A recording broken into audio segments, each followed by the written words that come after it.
I've had it. I'm not playing any more games. Hand over SilkSong.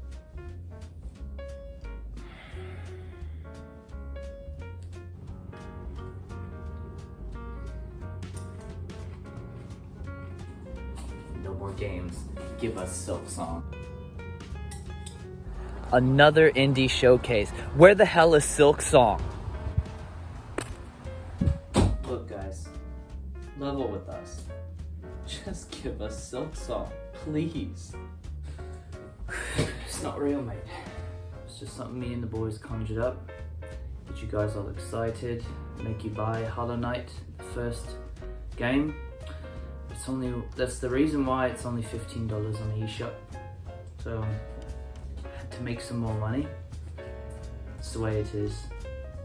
Sorry about your luck.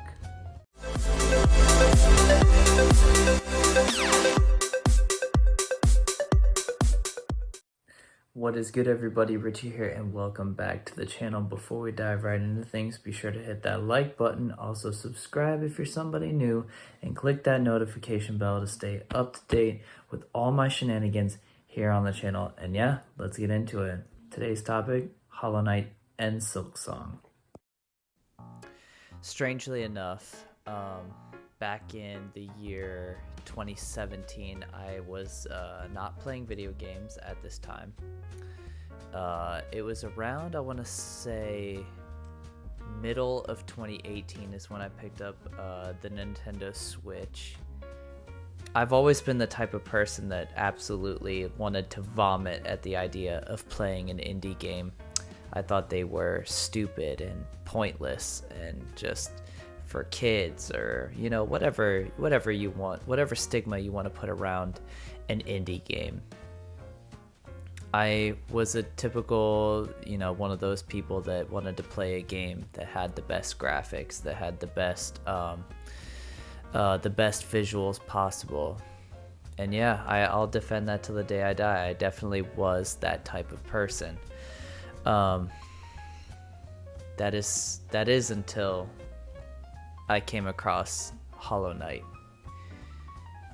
I remember I was standing in a GameStop, and I recall they on one of the TVs in the background, I kept seeing this game Hallownest, and it kept passing to the visuals, and I thought it was like, I looked at it and I was like, oh, it looks like a Metroidvania. And I'm a massive Metroid fan.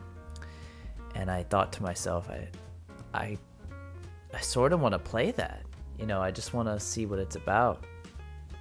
So I started looking up things about the game, and I came to the foregone conclusion that I'm going to download this game. I'm going to get it. And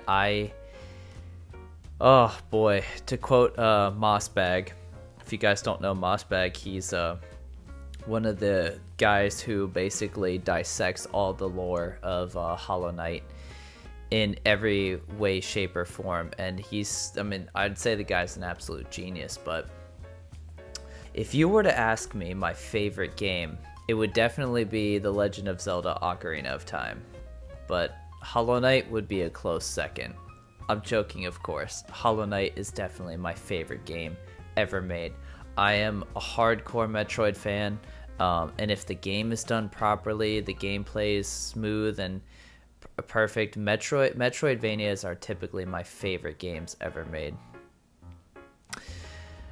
In the game of Hallownest, I have over 104 hours, and it takes a lot for me to put in that. It's a lot for me to put in that type of time into a game.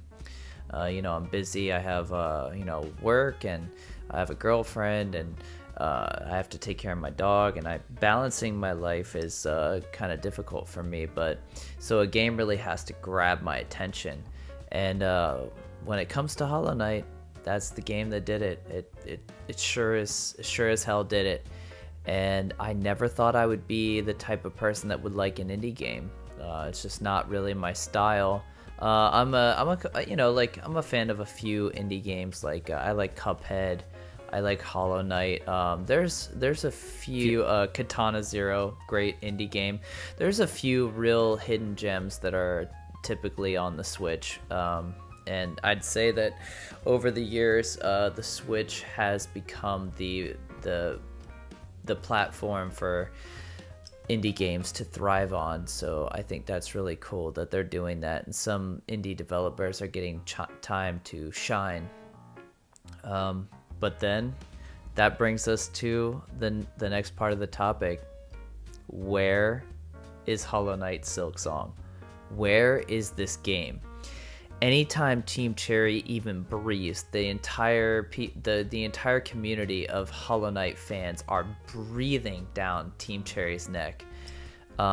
These mythical beings from Australia they have created an absolute masterpiece. So naturally, every single person every single indie lover is waiting for this game. And I'm one of them. Sometimes I think to myself, like, God, I hope, that I'm gonna be in good health by the time this game comes out. I don't want to. There's a joke going around on Twitter. Everyone's saying, oh, I don't want to die before Elden Ring comes out. I don't want to die before Hollow Knight comes out. Before Hollow Knight SilkSong comes out. I cannot wait to play this game. Playing as Hornet is something that I always wanted. I thought it was cool when they said they were going to release a DLC where you could play as Hornet. And I was on board, and then they're like, oh yeah, it's a whole new game. And we're like, what? They said something along the lines of they don't know how to make DLC, so they just made Hornet her own game. I think that's so badass. And I mean, in the meantime, I have 104 hours in the original game. There's still a couple bosses in the game that I didn't finish. I would like to go back and redo the Coliseum of Fools. I didn't make it to the final boss at the Coliseum, and there's a couple other bosses that I didn't get to. But overall, I've pretty much beaten a damn near a majority of the game. And I don't know, maybe it's time to repay a visit to the land of Hallownest again. I think maybe it's time to fire that game up and see if, let's see it. I'm sure I'm gonna love it just as much the first time, but maybe it's time to fire up the game and bide my time until SilkSong comes out. I don't know what else to do. I've played a number of indie games at this point, and it's just like nothing really catches my eyes like Hollow Knight does.